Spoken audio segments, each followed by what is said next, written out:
Subway is starting the new year with a bang. Hurry in for the Chipotle Chicken and Cheese, featured $5 footlong of January. Tender chicken, Chipotle Southwest sauce, and melt-delicious cheese. Only this January. Subway. Eat fresh.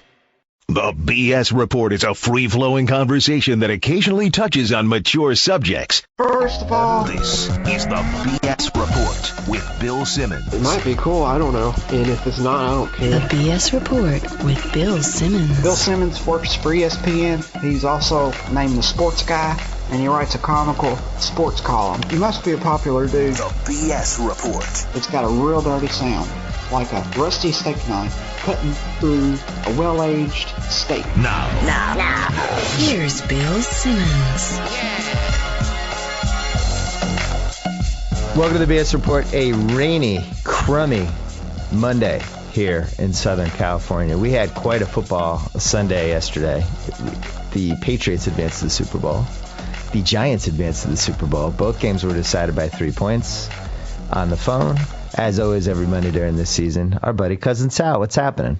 What's happening, Bill? Well, I'm in a great spot here, it looks like. Why? Well, I mean, I can't stand the Giants. We all know that. And so either the Giants fans are happy or you're happy, and, no one wants that either. So Right. I don't know what to do. Well, let's just get the line over with, and then we can talk about last night. You guessed, last night we actually watched the second half and the overtime of the Giants game together. Right. You guessed 4 points Right. for Patriots by 4 for the Super Bowl line. I guessed Patriots by 3. What was the actual line? Well, it opened at 3.5, Yeah. and there's been a lot of Giants money Yeah. back in the underdog, and it's now down to 3. So as of right now, you're exactly right on. Okay. So do you agree with that line, first of all? Because it feels like the Giants are playing much better than the Patriots are right now. And then you think about the Patriots' defensive backfield and the receivers that the Giants have. And I actually knew the line was going to be 3 or around there, but it feels like it should be a pick 'em, right? I don't know why, but I'm thinking, I can't stop thinking about how good the Giants are and how balanced they are. So I wouldn't consider taking the Patriots at this stage, 2 weeks before the game. But I guess because they're the 1 seed, and the Giants are still, just sort of a Cinderella story here coming into the playoffs. You have to give the Patriots a 3-point advantage, and there's the payback factor with the last time they met in the Super Bowl.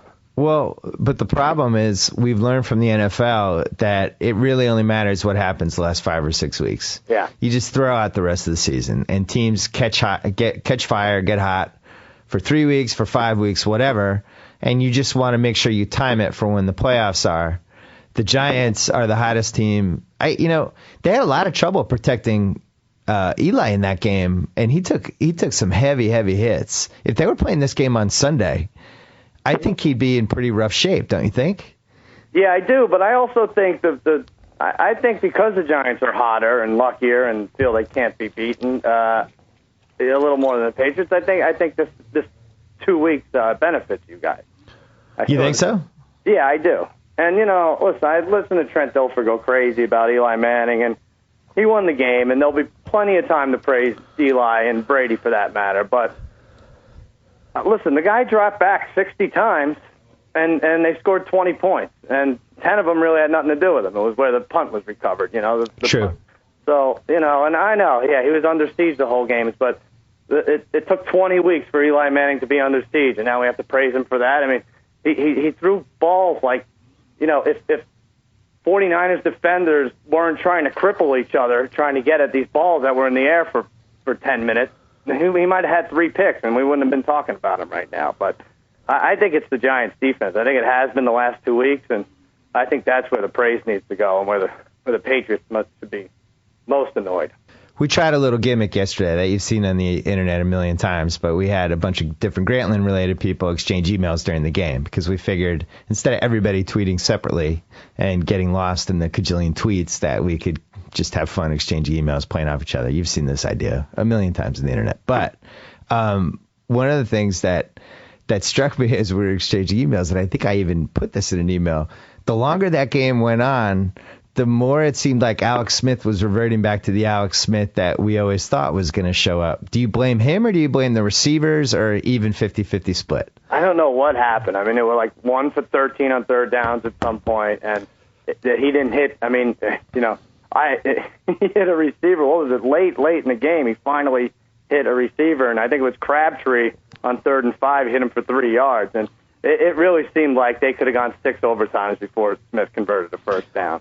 Yeah, it would seem like it was just 3rd and 10 again and again and again and again for the Niners, and the receivers weren't open, but he was also throwing ground balls, sailing. Like that was not a great Alex Smith game, and I think once the Giants kind of figured out something they should have figured out heading into the game, which was that Vernon Davis was the only guy in the field who could beat them. Yeah. Somehow they got him open twice for touchdowns. I don't know how they did that with the receivers they had. And that was not a kind of game that Alex Smith was going to shine. I mean, that front four creates so much confusion in the backfield, leaving an extra linebacker or whoever out there to bat down passes in the middle.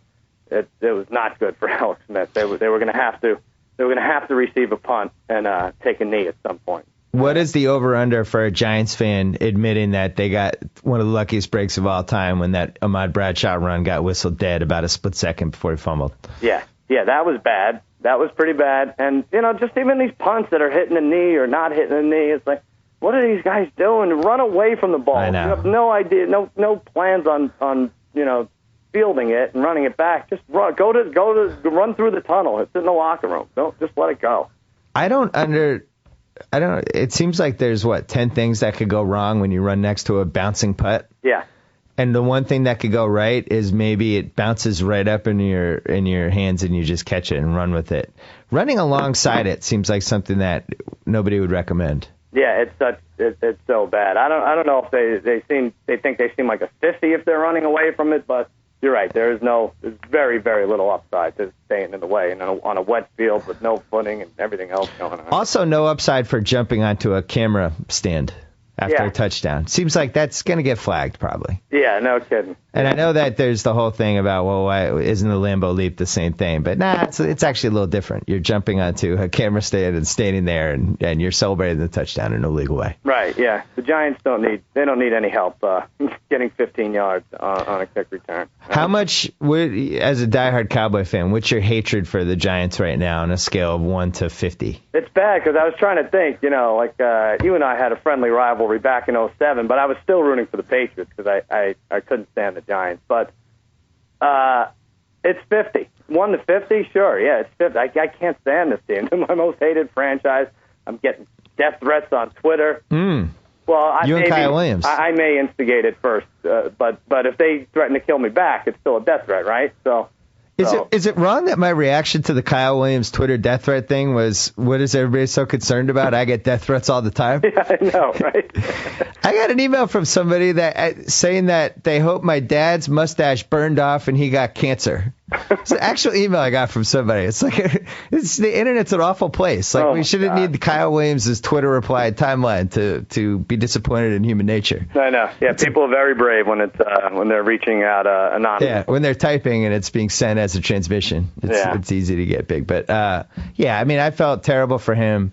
I hate when there are goats in general, and I think the Kyle Williams was a much more deserving goat. Because not only because of the 2 fumbles, the first one was so dumb. The second one, he was pretty careless with the ball. He shouldn't have been in that situation anyway. Is probably, if you're defending him, he's their backup punt returner, he's their 6th receiver, and he's prominently involved in this game. Couldn't they have suited up Ted Ginn Sr.? I mean, wouldn't that have been better? That would have been a good idea. The Cundiff thing, Cundiff's going to get a bad rap historically, I think, though, because that whole sequence was a mess. And it's never good when your field goal kicker's sprinting out to attempt a field goal like that, especially when you have a timeout to burn. And, I just don't understand why they wouldn't have called timeout. Well, it's a weird thing. First of all, let me just say, Billy Cundiff is a former Cowboy, so he'll shake it off. He'll be fine. He's probably over it, right? Oh, yeah, he's had a few for you, right? Yeah, back absolutely. In the day. Absolutely. But the other thing is, I don't know if Harbaugh, everyone's got in their head about icing a kicker and everything. So I know he was running out and it was going to be close, but if he called timeout and then he misses it, that's the big story of Monday, So yeah, but you could justify the timeout as the guy. I think supposedly, I don't know if this is true, supposedly he had sweatpants on because it was cold. He was trying to keep his legs warm.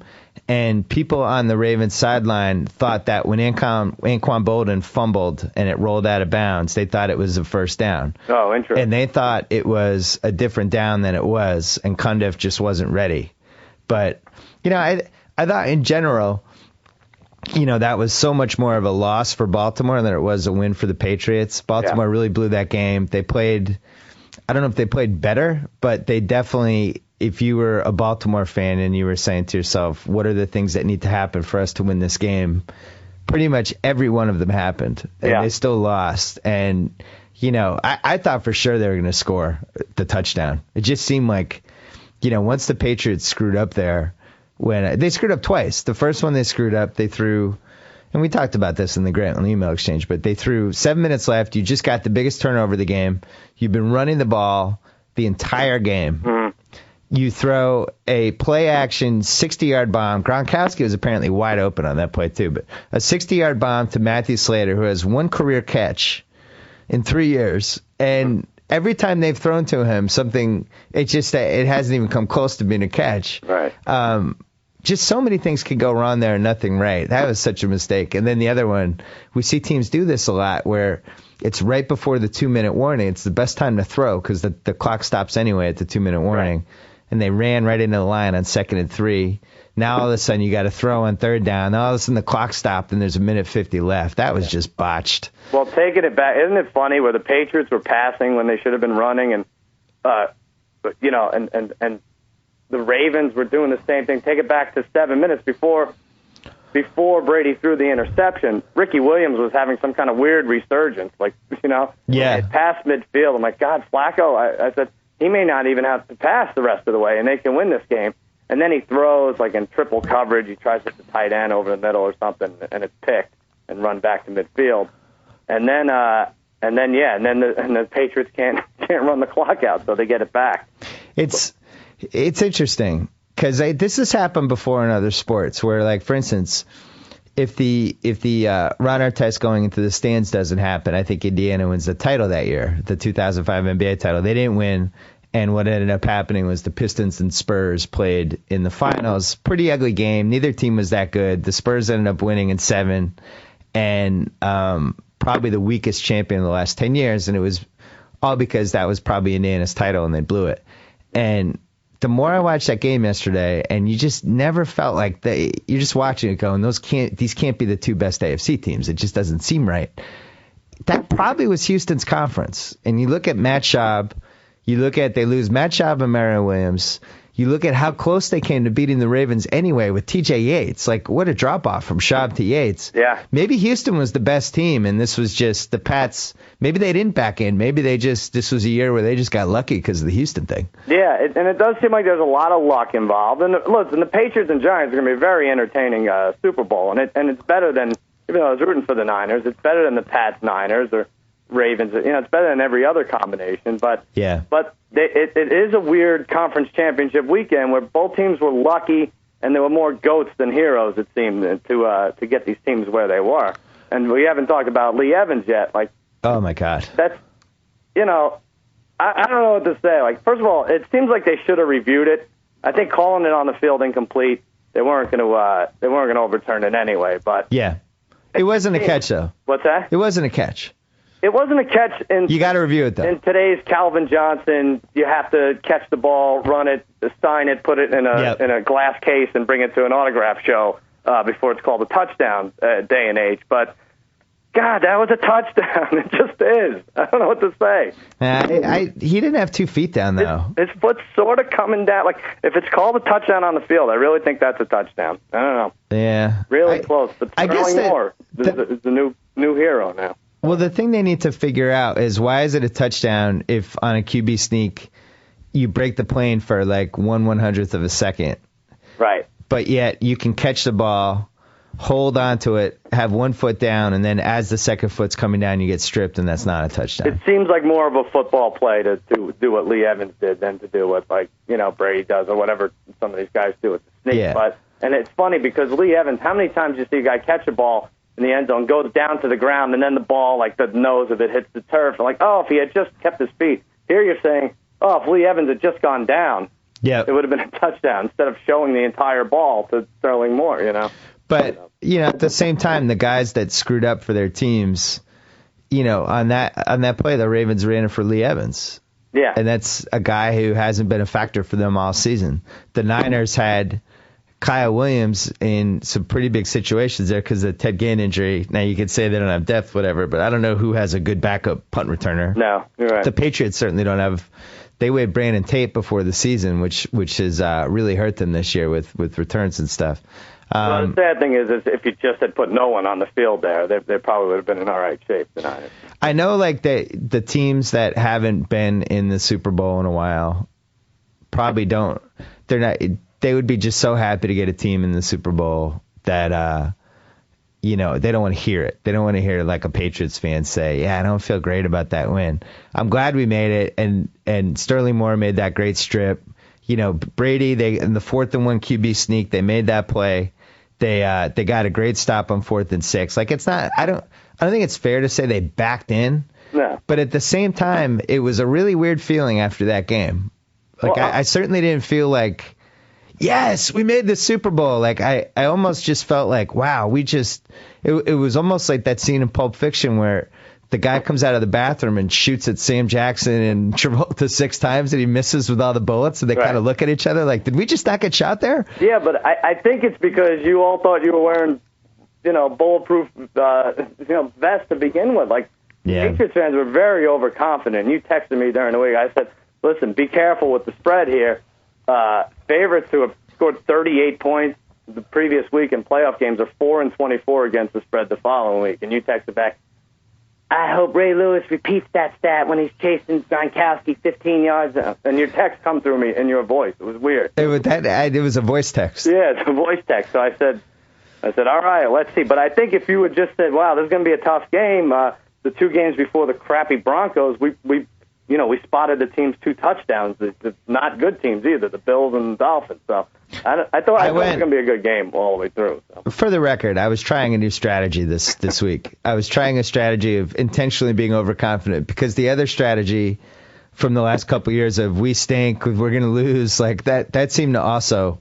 Anything I try doesn't seem to work. But it worked. You're in the I knew deep down that game was going to be close. I'm not going to pick the Ravens in my column, in a playoff game. But all the signs were there. The Ravens, there is something in football for a team having your number to some degree. And for whatever reason, the Ravens just do great against Tom Brady. Let me ask you this. The Ravens and Pats both did it, and teams do it all year long. 4th and a foot inside the 10. What you have to bring the first team offense out to pretend to run a play. Like, why you got 300-pound linemen at the end of a 6-minute drive who are like gasping for air, and it's loud and all right, if you don't get them to go off sides, take the 5-yard penalty and now it's a 32-yard field goal now. We've talked about this before. I would go for it every time because especially when it's like inside the 7. Yeah. There's no downside. So what? You don't get it. You don't get 3 points. You've pinned them on their 7-yard line. You might get a turnover. You might get something weird happen. They're going to have to go super conservative. Worst case scenario, you get the ball at midfield and you can get that 3 points 5 minutes later. Right. I don't think the 3 points is worth it for the field position you give up. Now you're giving them the ball at the 30 and they're 4 first downs away from just getting it back. Every statistical study that's been done on this says you should go for it. And on top of that, it's a bad message to send to your team and that you don't have the confidence that they can get it. And what's weird is that both teams did this. And when the Patriots did this when it was 13-10, I thought it was one of the biggest mistakes they made in the entire game because 6 points was not a good enough lead against this Ravens team with the defense that the Patriots have with Kyle Arrington out, who's been the best cornerback in the team. Right. So you just knew that wasn't going to hold up. Yeah, but especially for the road team. I mean, you get 7 instead of 3 against Brady's Patriots. You take the crowd out of the game. It's such a big difference. It really has to be. Well, there's that. Barnwell hates this. There's this misnomer that you always take the points on the road. I don't know who decided this, but that person was an idiot. Yeah, I don't like that either. I think you go for the kill on the road. If anything, you should be more aggressive than conservative. Absolutely. But then the funny thing is both teams got more aggressive in the fourth quarter out of nowhere. It was a really weird game. I feel like the Ravens were probably a little bit better. They're slightly better, right? That's as bad a game that Brady's going to have in the postseason, I think, and you survive. Well, let me ask you, though. When's the last good postseason game he's had? This is Hench was, postseason game where he had 6 touchdowns against the Broncos. Well, you just mean like big? I mean a big game where it was like, there was like real stakes against a good team that could beat the Patriots. You want me to tell you when it was? You're not going to like the answer. It was, when was it? 07 against San Diego? Well, it was back when you guys were cheating. Oh, come on, Sal. But it was. I don't know how to say it. You put a gun to my head there. You know what's weird about Brady is we've gotten to the point with him where you can kind of tell whether he's locked in or not in the first quarter. Yeah. And I didn't feel like he looked right in that first quarter. I do think the Ravens were in his head to some degrees, but some of the passes that he was trying were these high degree of difficulty, timing patterns down the sidelines with tight ends and trying to squeeze it into Edelman with a guy right in front of him, things like that. Those early drives are weird because he was hitting the guy like right at the sticks, right at the first down mark. You're like, all right, there's 1, there's 2, there's 3, and then all of a sudden like a tip pass and a 3-yard run, and then a pass that didn't make any sense. Like, wow, how are they punting in this drive? And he hasn't missed Gronkowski on that pass over the middle all year, and he missed it the first drive. And everyone had Gronkowski 4-1 as the first touchdown. I know. So we talk about, it didn't happen, but we were thinking there. We had a teaser, and I think we gave it out on the podcast last week. We said Patriots -1 and Giants plus, I think, 8.5 at the time. We got it at 8 or whatever. Well, we got it at 8.5. That looks like a great teaser. I know everyone wants that Super Bowl. Probably won't happen, so we ended up going with that. And as it went to overtime in the Giant game, like, wow, we could still lose this with these new rules. The Niners come out, kick a field goal, kick off to the Giants, and then Manning throws a pick 6, and that would have been our worst loss ever. I almost wish it happened. Yeah, that probably would have. We've had some bad ones. I'd really have to go through the 7 or 8 pages of results for our worst 130 gambling losses ever. That should be the next Grantland Quarterly, just our loss. Yeah, that would be interesting. Maybe we just have just money being set on fire as the cover. The weird thing about yesterday, if you had teased Baltimore, New England, San Francisco, or the Giants in any sort of a 6-point combination, you won. Right. And the only over-under that lost was the Patriots. If you bet the Patriots over, it lost by a point. So you'd have been 7 out of 8 on 2-team teasers with the teams and over-under. Yeah. The Pats line, probably a little too high. I thought it should have ended up at 6.5 with you knew they were going to just shut down Ray Rice. You knew Flacco was going to have wide open guys to throw to. He didn't really get his confidence going until the second quarter, but it did seem like fourth quarter he was in a groove, and he delivered some nice passes. That Evans pass was perfect, and you look at his career now, and if Evans just tucks that, now we're talking about Joe Flacco. What a story, blah, blah, blah. It's pretty interesting. Right. Same thing with the Niners game. That Ahmad Bradshaw, split second later. I came to the realization yesterday that, there's going to be these NFL seasons where you have 4, 5, 6 teams that are all basically the same talent level. And then they play and it becomes a poker hand. Yeah. And it's like everybody can do everything relatively the right way, but it's still going to come down to, here's the last card come down the river, and I need this and you need this, and our percentages are pretty much equal, and then that happens, and then you win. But what you do want is consistency. And then everyone's dumb to put a dime on any of these games, and we're at the top of that list.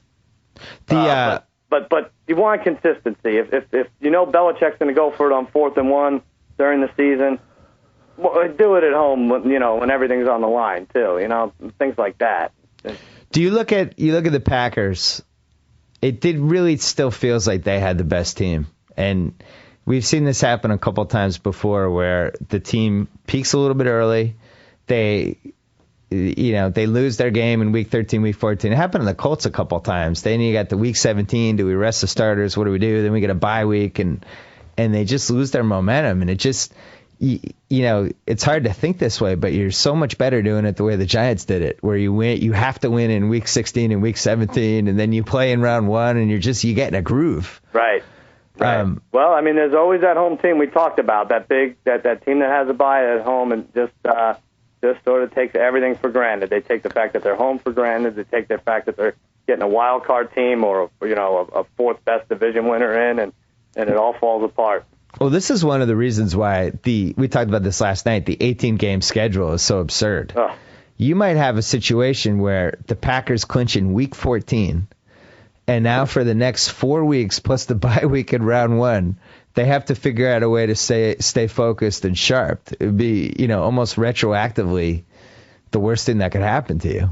They can't do it. They can't. Although I don't see how it would be different. You got a wild card team in the Super Bowl or close every year. But I guess, I don't know. I don't know what you do about that. That should be enough to scare everybody off. Is Eli Manning to you the scariest quarterback in the league right now? What, like to look at? Sure. I mean, until he clears up that acne, I don't know. I don't know what's going on. I mean, if you believe Tony Romo's cursed, I hate to bring my woes into it, then you have to believe that this guy is living a charmed life. It's what everyone thinks was happening to Tim Tebow 2 weeks ago. But and he's good too, and he makes big plays when he needs to. But he's the only quarterback in the league that you really feel like he can complete any pass, no matter how absurd it is. Yeah. And you fully expect any pass he throws that have two defenders going for it to somehow they'll collide and it'll get dropped, which is exactly what happened last night. But just leads a charmed life. It's really, maybe it's to his credit. There's just something going on with him. And have fun watching David Therese catch, I would say, over under 797.5 times in the next 13 days. Now, I'm not going to mention his name. All right. I'm not going to. I think here's my hope for the next 2 weeks. I'm really hoping that everybody just goes nuts about how the Giants are better, and that line just moves to a pick 'em, and nobody's picking the Pats, and maybe that's what needs to happen for the Patriots. Maybe they need to get back to that mode of, nobody thinks we could do this. You said it last night, and I agree. Nothing would be better if Tom Brady is getting confetti showered on him after the game, says, I'm going to Disney World, and it's because no one believed in us. Right. Head scratcher, but we were giving 3 points, but nobody believed in us. We should talk about that quick. Can you ever remember Vegas getting crushed like they did yesterday? Was there one person on the planet who bet on the Niners? No, I don't think so at all. And like you said, when all four teams and teasers win, the only thing I'll say is both games went under. So a lot of people parlay whatever their favorite team with the over. Where did the Giants line settle? The Giants ended up 1.5 and started at 2.5, right? They were getting. And that's a game that was having a ton of money betting on it. And to move a full point, especially you have all the New York money. And also, well, the other thing is I think a lot of people bet the Patriots and lost, and that was their double-up game. And there was just enough time in between those games that you could get that bet in. And it brought it down to 1.5. So, yeah. I'm still stunned. The Giants fans were so overconfident. God bless them. But they, I personally knew 10 different Giants fans who flew to San Francisco to go to that game because they wanted to be there when they made the Super Bowl. It wasn't even like I want to go for the game. It was like, no, we're going to win. There's no way Alex Smith beats us, and I want to be there when we beat them. How does that happen that these guys go to big games? They travel, our friends, these Giants fans, travel to big games in the rain. They sit there, and it all works out. If I did that for the Cowboys, they would lose by 40, and I'd drive off a cliff on the way back accidentally. I don't understand. Your plane would be delayed for 2 days. You'd just be sitting on the runway. Yeah, really. Constipated and unshowered and having a heart attack. Right. Yeah. I think Vegas is holding on, though. They'll continue to lose money if the Giants win this game. Because I think I actually saw 70% are on the Giants' money line, plus 130 at a major sports book. But, even more than that, I think people are holding on to tickets at 30-1 to win the Super Bowl. And I think when they lost that second Cowboy, or right before they won that first Cowboys game, they were like 50-1. So, well, I've certainly amended my feelings about this game because as recently as Friday, when I wrote my mailbag for Grantland, I wanted the Giants. I wanted the revenge. It was the logical way for this to play out. Exactly. Similar to the Mavericks getting past the Heat, exercising those demons. They don't have to hear about 06 finals anymore. You play the Giants, you beat them, and Super Bowl 42, for the most part, goes away. I mean, they're still, being 18-0 and losing, you're never going to totally get over that, and they'll always be remembered history-wise. But, you're exercising a lot of demons with the Giants win. And then within a quarter and a half yesterday, watching the Niners and just thinking, we have the worst defensive backs in the league, and they have the worst wide receivers in the league. This is the perfect team for us to play. Yeah. Please let the Niners win. I don't want to play the Giants. I just want to win the Super Bowl. Right. And being so close, and then the Giants win, and now you're looking at Hakeem Nicks, Victor Cruz, and Mario Manningham going against, I mean, Julian Edelman, the Ravens figured out in the fourth quarter that Julian Edelman was defending Anquan Bolden and decided, hey, we should probably throw to Anquan Bolden. He's being covered by a wide receiver. Yeah. That would be a good idea here. So, yeah, it's not good, so. I think you're going to be okay. I think it'll be a good game, and you still have Brady on turf. And you know, they lost the regular season game too, right? So, a lot of revenge. What do you make of that Brady game, though? This one yesterday? Yeah. I don't know. Like I said, it was weird that he was hitting the first down. You know, he was getting right at the chains every time, and then these guys would just stall. But maybe he was showing off a little, throwing deep, and that crazy interception at the end where Pollard knocked it, you know. Yeah. Knocked it, a great catch. But yeah, at least he admits when he's wrong. I do like that. What did he say? He say, I stunk, and we won, and, you know, I think that makes them better. I really do. I don't know what to make of it, Sal. Fine. So the line is -3 right now. -3, 55.5. I thought the over would be a little higher on turf, but maybe that creeps up a little. All right. Anything to plug? Jimmy Kimmel Live tonight. Kiefer Sutherland, Bear Grylls, Young the Giant, and later in the week, Cuba Gooding Jr., Andre Agassi, J.B. Smoove, and Seal is going to talk about his separation and his new flame, Kobe Bryant's wife. So that should be good. You have Young the Giant on tonight? Yeah. That band is fantastic. Oh, well, come by. That might have been my favorite 2011 band. They're even better in the rain. Swing by tonight. I'll bring my cough syrup. Oh, Yeah. A little music joke there for me. Thank you. All right. All right, Cousin Sal, we'll talk to you next week. All right, Bill. Take care. All right, before we bring in Mike Lombardi, I just want to mention we redesigned Grantland.com on Thursday. We unveiled it. We think it moves a little faster. It's a little cleaner. You can see more sites. It's easier to get around. The archives are better, all that stuff. We love the old design. Unfortunately, it was prettier than functional, and we wanted our website to be functional. So we're always going to keep tinkering with it and tweaking it. Anyway, if you haven't checked it out, check it out at Grantland.com. And now, on the phone right now from NFL.com and NFL Network, our buddy Mike Lombardi. What's happening? Hello, Bill. How are you? I'm doing good. Still recovering from. I don't want to say the Patriots backed in, but it was hard to watch that game and think they had the best team. What did you think?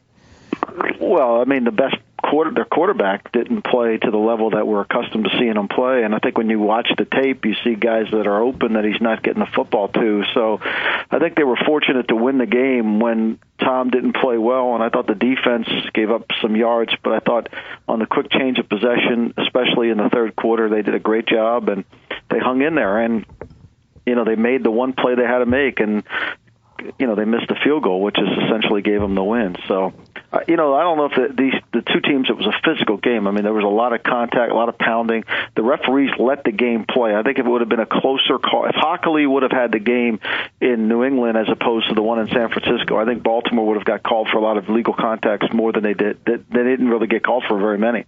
Oh, I'm glad you mentioned this because I think there was one play where Ray Lewis I remember mugged somebody over the middle. I think it was when the Pats had to settle for a field goal when it was 16-10, but Ray Lewis was just mugging guys over the middle. But it was, both teams were doing it. It was a physical game, and that was just the nature of it. But that favored the Ravens, that it was a little more physical, right?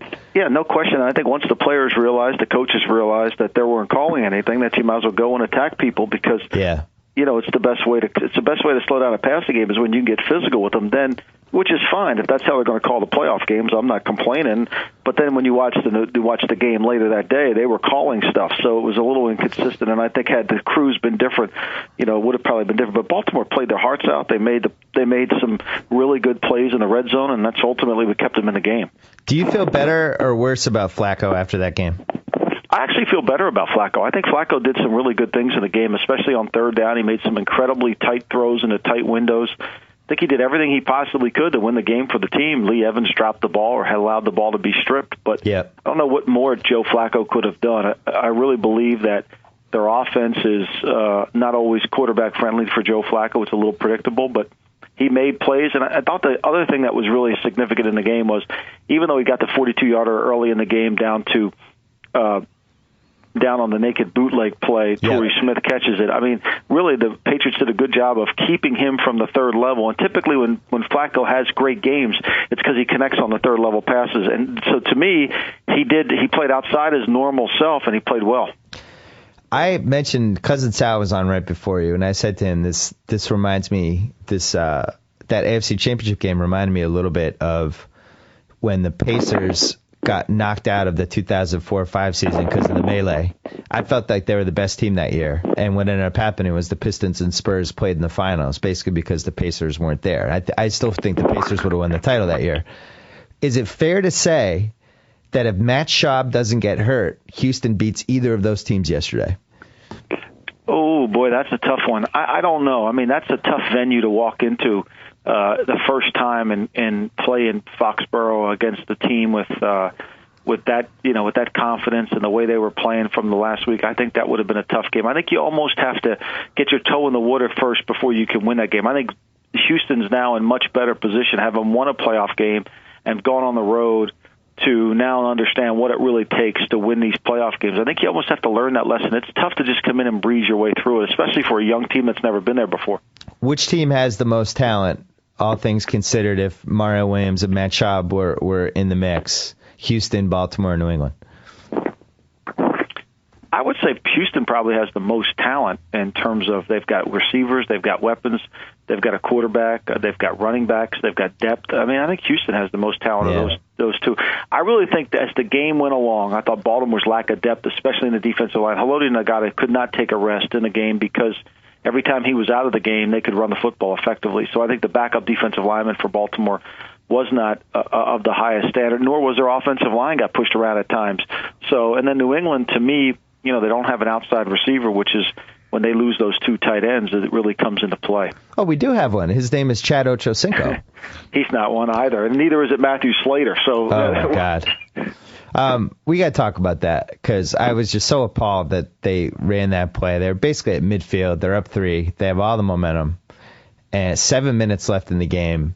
They were running the ball really well, and I thought the Ravens' defensive line was starting to wear down a little bit. Well, they were. I mean, they played 39 plays in the first half. I mean, they were tired. There was no question they were tired, but they just had a chance.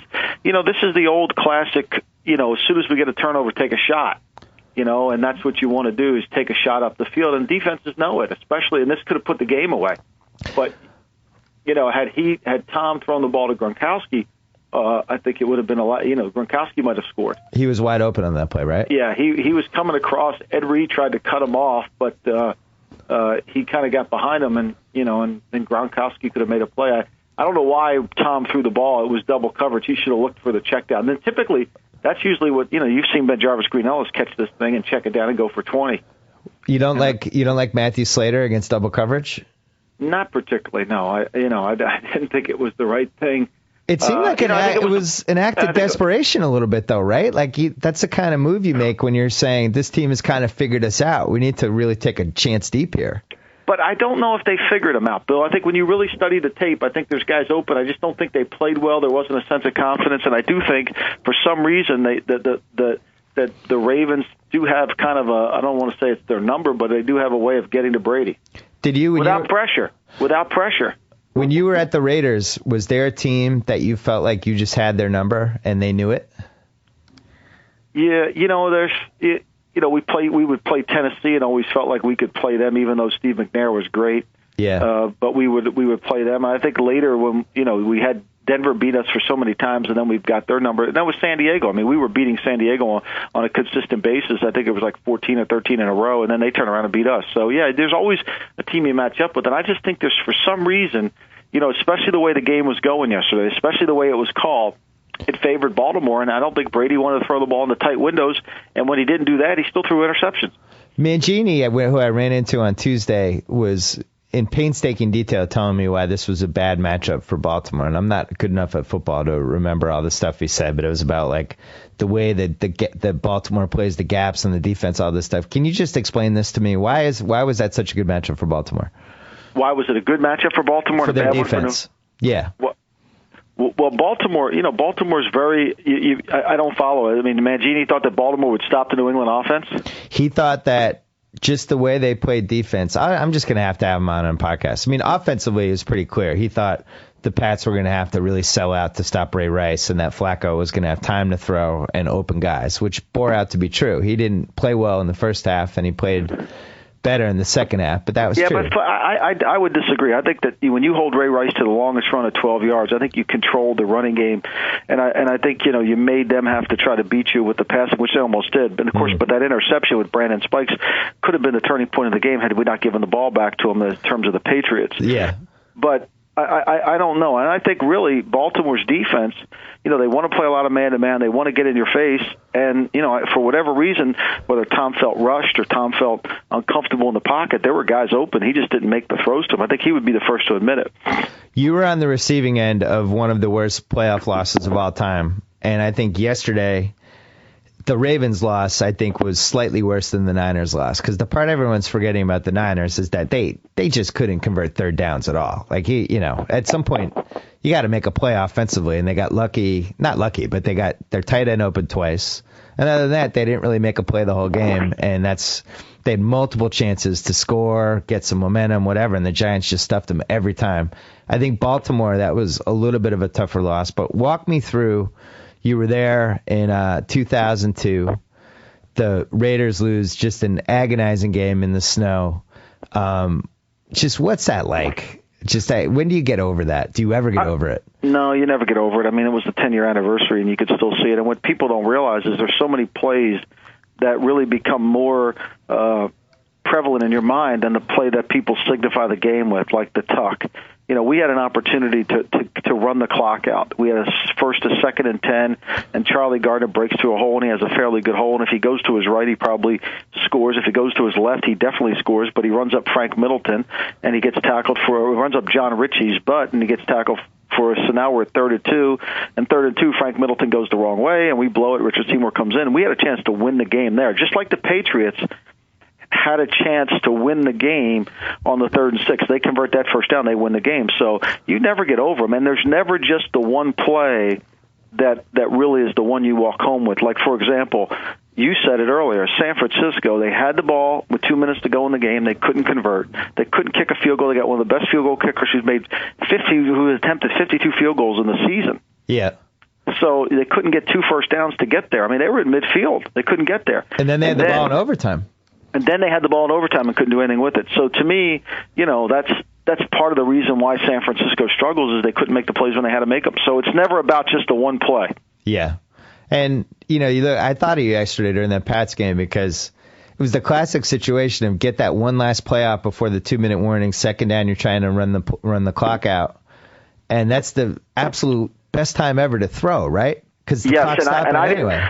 I didn't understand why they snapped the ball. I was on the field at the time, and I thought they could have I thought John Harbaugh made a mistake there not calling timeout. Oh, you thought it was even? I thought it was even. And I thought that looking at the play clock and looking at it was even. So, but I think what happened was initially I think Brady thought that too, and then I think he realized he had a snap, and then that play came off really poorly. Yeah, and there was no time because I don't think they were prepared to run that play. I think they were going to let it go to the 2-minute warning, and I think Brady got nervous about that. Well, we should call timeout. And then I think the other one that was bad was on the missed field goal. I mean, he kicks that field goal with 1 second. I think John Harbaugh should have called a timeout there, not to ice his kicker, but to make sure everything was set up and we were going to handle this well, and we didn't feel rushed. Because what happens when you rush, whether it's a golf swing or a kick, you hook it. Yeah, and I think that's what he did. Sal and I discussed that earlier. They, I guess, kind of had jogging pants on or something, and there was confusion on the sideline. They had thought they'd gotten a first down when Bolden fumbled out of bounds, but they hadn't. And I just don't think he knew they were ready to kick. They absolutely should have called timeout, and I think that's going to probably haunt them. Much like the Lee Evans non-catch, because he missed it. It's hard when you're running. I don't really blame Cundiff for that. I think if you're going to blame the GOATs, the worst play that anybody made was Kyle Williams running next to that punt, because that's just something nobody should ever do. The second when he got stripped, it happens. Woodhead got stripped too, but Cundiff. Yeah, it's 32 yards. It was for the season, whatever. But it was pretty weird, and his coaching staff should get some of the blame for that, I feel like. I just thought it was rushed, and I think anytime you rush something, especially when you have timeouts, there's no need to. And I think there was confusion on the fumble, and I think there was confusion in a lot of areas, and that's what happens. And, I think, sometimes you're better off. He had the timeouts. He could have utilized them. Yeah, and you look at this Ravens team now. It seems like they're hitting that tipping point, kind of like what happened to Pittsburgh's defense this season. Did that window close for them yesterday? Well, Ray says he wants to come back and play. It's going to be interesting if he can. Ed Reed, obviously he gave it everything. They're such a veteran team, but when you break them down and look at, Bernard Pollard started for them. They've got some areas they're going to have to fix on their defense to be able to rise to that level and think that they can achieve and come back there. I think it's going to be a little bit of a rebuilding year, and they may have to take a step back. But I do know this, Bill. When they left the stadium, at least they know they have a quarterback. Now, I don't know if Cam Cameron's coming back to coach the quarterback. His contract expires here in another week or so.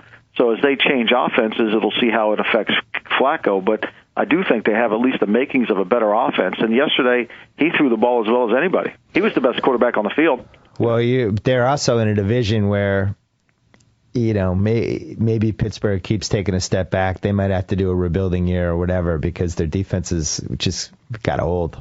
But Cincinnati now, 2 first-round picks.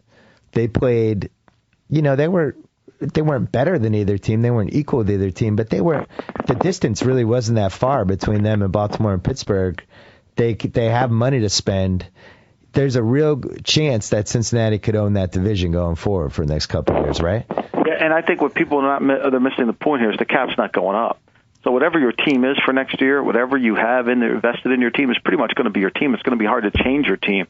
Your team's not going to be able to be, they're not going to all of a sudden have money. And if Ray wants to come back, somebody's going to have to go to Ray and say, are we going to extend this contract? What are we going to do with that contract? I mean, they have a lot of guys that they're going to have to piece their way through.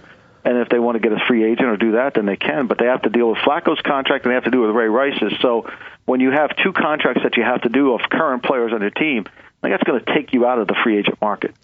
Did we learn anything from the teams that advanced here in the playoffs where it seemed like you only need to be either elite or better in 2 areas, and that's enough? Like the Giants have a great pass rush. They drafted Pierre-Paul at a time when they were, you could say that definitely wasn't an area of weakness or anything. They lucked out with Victor Cruz, but they have great receivers. They have a great pass rush, and that's really it. The Patriots have great tight ends. They have, I guess they can stop the run. They're good run stuffers, stuff like that, and they have Brady. And other than that, they're patching it together. Is that all you need in 2012? Well, you need the quarterback, and if he plays well, typically that's what should get you there to win it. That's what Eli's done. I mean, Eli's hot. He's played well. But remember, this team, and Flacco's played well. He didn't play well in the first game, but he played well this week. Yeah. But I think you got to have the hot quarterback. You have to have a guy who can make plays. I mean, Aaron Rodgers wasn't hot. Drew Brees was. They couldn't stop him on defense. So I think the other thing is you got to make key plays. You got to get key stops in games. You just can't let, the key moment of the game. I mean, say what you will, the Patriots forced the field goal. I mean, I thought there was a time there, besides the Lee Evans drop, I thought that they were going to score a touchdown there on the field. Yep. And, the Patriots got a stop, which they needed to get. And they also got another big stop after when the Ravens had a chance to go up by 8 at one point.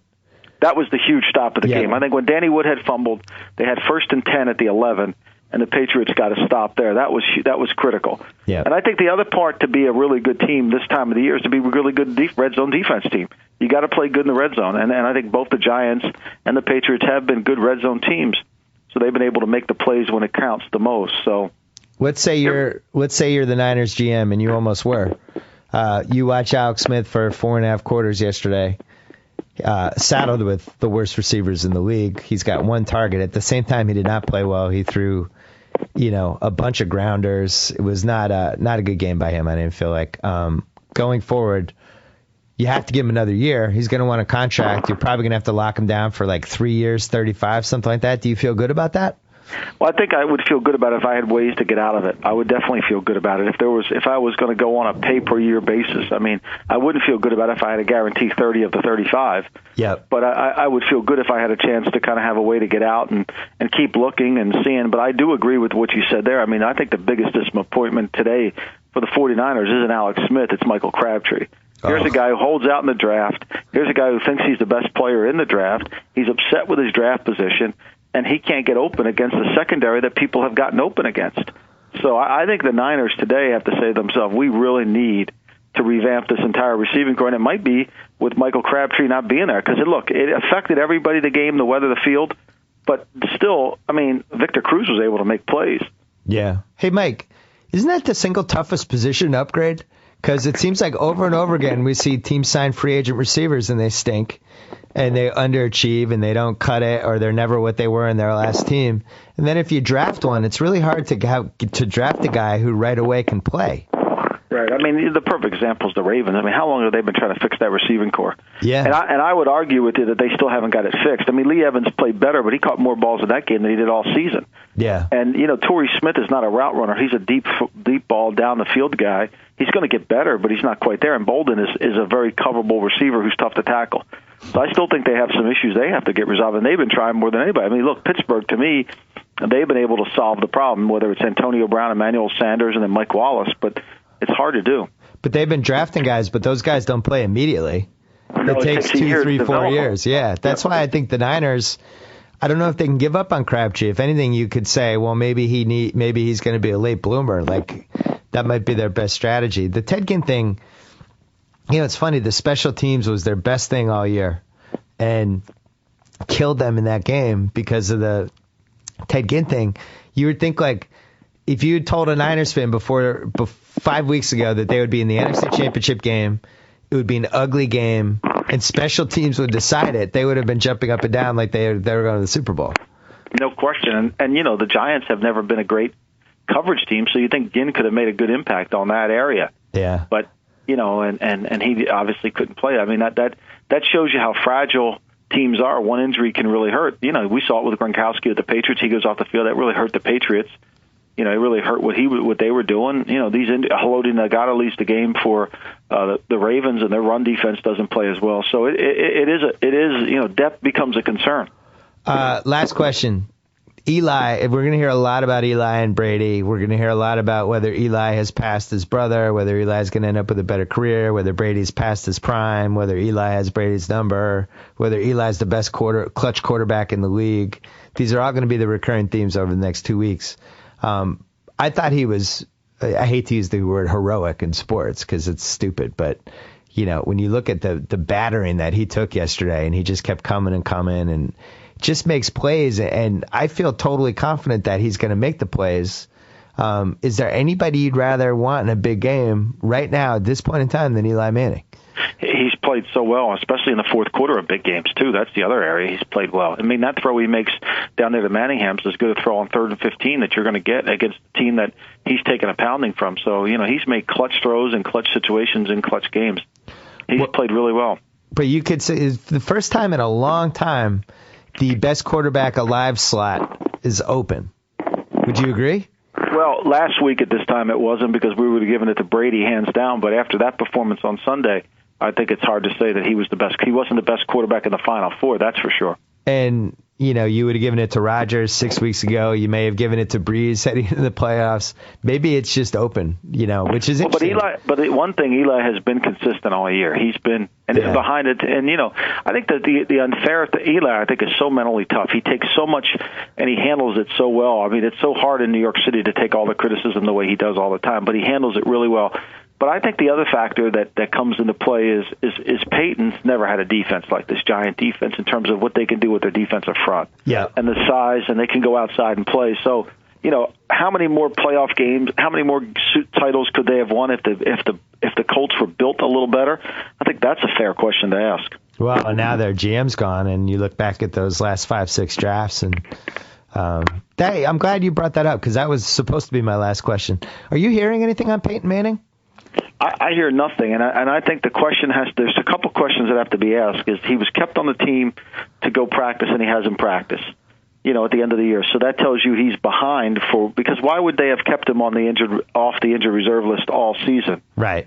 if they didn't have a hope he was going to practice. Yep. And then I think you have to kind of sort through, where he is in terms of his medical insurance, career-ending life insurance, how that affects the contract. Is that in play? I think there's a lot of behind-the-scenes stuff that has to go on before you would you could really solve it. I know if I would have been Ryan Grigson, the first thing I would have done getting to Indianapolis was to drive out to see him and find out from him directly, looking me in the eye and telling me where he thinks he's going to be. Because I don't think anybody really knows.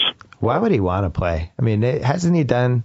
Why? It just seems like such a risk from a physical standpoint. And at this point in his career, he's a little bit at that same spot where Larry Bird was in '92, where Larry Bird had he needed more back surgery, and he's looking at the big picture and saying to himself, how do I want to live the rest of my life? Do I want to be a crippled guy when I'm 50 years old? Do I want to be able to play golf? And, actually, as it turned out, he can't do a lot of that stuff anyway. But, man, I just can't imagine. It seems like Manning would have made enough money at this point that to risk 3 neck surgeries in 2 years and you're a quarterback. And you look at some of those hits that Eli Manning took yesterday. Like, how could Peyton Manning want to keep doing that? Yeah, I don't know how he could endure those hits. But Peyton is such a competitor that I'm sure he doesn't want to go out in this way. And I think if the decision may be just taken away from him, which ultimately most guys retire when the decision is taken away from him. Well, he's going to do this on a rebuilding Colts team. That the only way they could have really helped him and gotten him the right kind of help he needed would be to trade that pick, which they're not going to do. So he's going to be on a rebuilding team that had one of the 5 worst rosters in the league last year. His other option would be to try to get on, I guess, the Redskins, something like that. But now you're talking about the last chapter of your career and a new team. You don't know the coach. Like, we saw how that worked with Brett Favre when he went to the Jets and he didn't know the offense. I mean, look, Peyton's extremely smart, but I think he's also very comfortable in what he knows and what he wants to run. And I think at this point in his life, I think it's going to be rather difficult for him to change what he does offensively. And you say, well, that's no problem. The Jets should just run what he does. Well, the Jets just hired Tony Sparano. Right. So if they trade him to the Jets, Tony Sparano's not going to be able to teach Peyton. Peyton would have to teach Tony. Right. So if they goes to Miami, is Joe Philbin going to run what he runs? He doesn't know it. So there's a lot of disconnect. That's why I don't buy into the thing that he's going to get traded and go somewhere else. I think it's great chatter for talk radio, but I don't think it's realistic. I don't think it's realistic either. And was there any significance to them postponing the due date for that $28 million? I thought that was really interesting that they did that. It was almost like they needed to give it another month to see if he was physically capable of playing before they paid him that money. That's what I took away from it, right? Absolutely. I think that's what that's what they've been trying to do. I think they're trying to collect as much medical information as they can before they have to make that decision. And obviously, the more they postpone it, the less medical information they obviously must have. I don't think because if all systems were go, there would be no need to. Look, he's fine. He's rehabbing. He's been running. He's been working. He's lifting. He's throwing the ball well. His body feels great. But I've had people tell me that it's going to take 2 years for his body to feel normal again. I don't think he's playing again. And you know what? Maybe he shouldn't. And maybe this all worked out, in the way they have the ready-made replacement. He could do TV. He can live a good quality life, stuff like that. I wouldn't come back if I were him, but you just never know. One more hit. Eli took some fierce hits last night. I couldn't believe he was getting up from some of those. Like, I had so much respect for that guy. I really thought he was a warrior out there. He's been that way all year. He's taken some colossal hits, and I think really, if you go back and watch the Giants game against the Patriots gave him some hits too. The Patriots, that game was a really one of the better Patriot defensive games, at least in the first half. They got off the field. Now they didn't have Akeem Nicks in the game, and they didn't have Bradshaw, which makes the Giants a completely different team. Those 2 players. All right. Next time we talk, you're going to Indianapolis for the Super Bowl, right? Yes. And so am I. And we get to do a podcast in person. Beautiful. Next week, Thursday or Friday. So I look forward to it, my friend. Oh, great. All right. Thank you. Thank you, Dr. Lombardi. We'll read you on NFL.com all week. Thank you. Thanks. So I get to sign off. Whoa. Thank you for downloading the BS Report with Bill Simmons. Too much fun. Check out more podcasts at the iTunes Music Store or at Pod Center at ESPNRadio.com. Peace out. That's a wrap on Bill Simmons for today. Don't be sad. There's a lot to celebrate these days. The new year, football playoff season, and of course the Subway $5 footlong of January, the Chipotle chicken and cheese. Start the new year with a bang. Treat your taste buds to some tender, juicy chicken, piled high and topped with crisp green peppers, red onions, then fresh toasted to perfection under a blanket of bubbly melted cheese. It all gets a Chipotle Southwest sauce finishing touch to kick things up. Head to Subway today, because this January only, the Chipotle chicken and cheese is joining your many everyday $5 footlong faves. Subway. Eat fresh.